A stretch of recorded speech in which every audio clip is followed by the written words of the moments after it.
डर लगना ये तो एक बहुत ही नेचुरल ह्यूमन फीलिंग है जो हमें सेफ रखती है।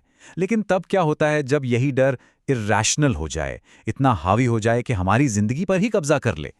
आज हम फोबिया की इसी कॉम्प्लेक्स और अक्सर मिसअंडरस्टूड दुनिया को समझने की कोशिश करेंगे। तो चलिए शुरू करते हैं। हम देखेंगे कि फोबिया की दुनिया कितनी बड़ी है, फिर समझेंगे कि एक आम डर और एक क्लिनिकल फोबिया में आखिर फर्क क्या होता है। फिर एक रियल केस स्टडी देखेंगे, जानेंगे कि ये बनते क्यों हैं, और आखिर में बात करेंगे उम्मीद की, यानी इसके इलाज की। फोबिया का नाम सुनते ही सबसे पहले दिमाग में क्या आता है? मकड़ियाँ, ऊंचाई, है ना? पर क्या आपको पता है, फोबियाज के 400 से भी ज़्यादा ऑफिशियली रिकॉग्नाइज्ड फोबियाज हैं। चलिए इन कॉमन एग्जाम्पल से थोड़ा आगे बढ़कर देखते हैं। अच्छा, आगे बढ़ने से पहले बस एक सेकंड के लिए सोचिए, ऐसी क्या चीज़ है जो सच में दिल की धड़कन बढ़ा देती है? वो डर कितना भी अजीब क्यों ना लगे, चांसेस हैं कि आप अकेले नहीं हैं। तो चलिए कुछ ऐसे फोबिया देखते हैं जिनके बारे में शायद ज्यादा सुना ना हो, पर ये उतने ही परेशान करने वाले हो सकते हैं। पहला है कुल्लोफोबिया, यानी जोकरों से डर। जो चीज किसी के लिए हंसी मजाक की है, वो किसी के लिए दहशत का कारण बन सकती है। और ये वाला तो हमारी आज की दुनिया का एकदम आईना है, नोमोफोबिया। मतलब अपने फोन के बिना रहने का डर या नेटवर्क ना होने का डर। ये दिखाता है कि हमारी एंजाइटीज हमारी टेक्नोलॉजी के साथ साथ कैसे इवॉल्व हो रही हैं। और फिर ये भी है पोगोनोफोबिया, दाढ़ी से डर। ये सारे एग्जाम्पल्स बस ये दिखाते हैं कि फोबिया कितने पर्सनल, कितने अलग अलग और स्पेसिफिक हो सकते हैं। तो मतलब टेक अवे क्या है?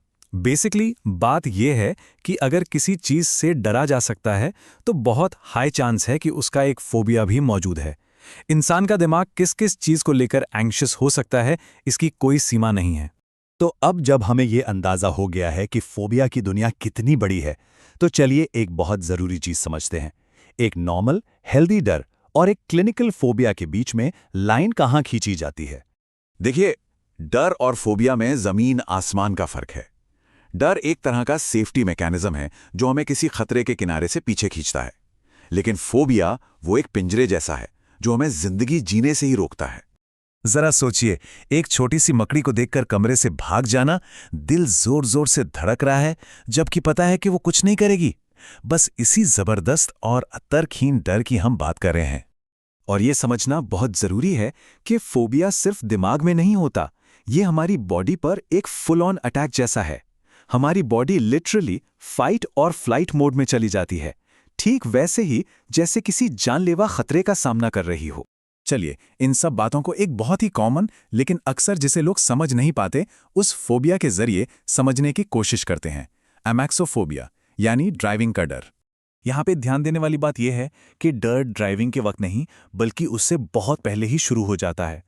ये जो एंटिसिपेटरी फियर है ना, यही दिखाता है कि फोबिया कितना फैल सकता है।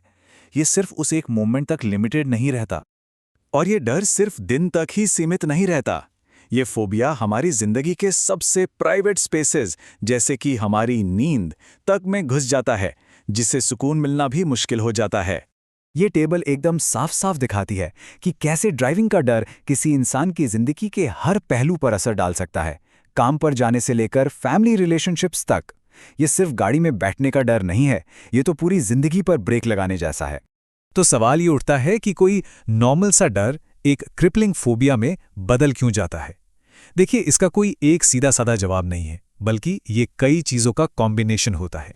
जैसे हो सकता है कि कोई पुराना बुरा एक्सपीरियंस रहा हो, जैसे बचपन में किसी कुत्ते ने काट लिया, या हो सकता है ये अपने बड़ों से सीखा हुआ बिहेवियर हो। जेनेटिक्स भी एक रोल प्ले करते हैं। अगर फैमिली में एंग्जाइटी की हिस्ट्री है तो इंसान ज्यादा वल्नरेबल हो सकता है, और कभी-कभी दिमाग की फंक्शनिंग में छोटे-मोटे बदलाव भी इसे ट्रिगर कर सकते हैं। फोबिया पावरफुल हो सकते हैं, नो डाउट, लेकिन इसका ये मतलब नहीं कि वो हमेशा रहेंगे। अच्छी बात यह है कि इफेक्टिव ट्रीटमेंट्स मौजूद हैं। चलिए देखते हैं कि डर की इस पकड़ को तोड़ा कैसे जा सकता है। फोबिया से डील करने के दो सबसे इफेक्टिव तरीके हैं, एक्सपोजर थेरेपी और कॉग्निटिव बिहेवियरल थेरेपी या सीबीटी। और ये सिर्फ बातचीत करना नहीं है, ये दिमाग को रीवायर करने के बहुत पावरफुल टूल्स हैं। एक्सपोजर थेरेपी में इंसान को धीरे धीरे एक सेफ एनवायरनमेंट में अपने डर का सामना कराया जाता है। इससे दिमाग को एक नया सबक मिलता है। देखो, जिस चीज से इतनी चिंता हो रही थी वो असल में उतनी खतरनाक नहीं है। और बार बार ऐसा करने से डर का रिएक्शन कमजोर पड़ता जाता है। सीबीटी का अप्रोच थोड़ा अलग है। ये डर के आसपास जो नेगेटिव थॉट पैटर्न्स बन जाते हैं ना, उन्हें पहचानने और चैलेंज करने में मदद करती है। ये असल में डर को देखने का नजरिया ही बदल देती है। तो सीबीटी के जरिए लोग अपने थॉट्स और फीलिंग्स को कंट्रोल करना सीखते हैं। इससे उन्हें कंट्रोल वापस मिलता है और ये एहसास होता है कि वो डर पर हावी हो सकते हैं, न कि डर उन पर। और आखिर में यही सवाल रह जाता है जिसका सामना फोबिया से गुजरने वाला हर इंसान करता है। एक ऐसा सेफ्टी मैकेनिज्म जो इतना पावरफुल हो गया है कि अब वही कैद बन गया है। लेकिन जैसा कि हमने देखा, उस जेल से बाहर निकलने के रास्ते हैं, मदद भी है और उम्मीद भी।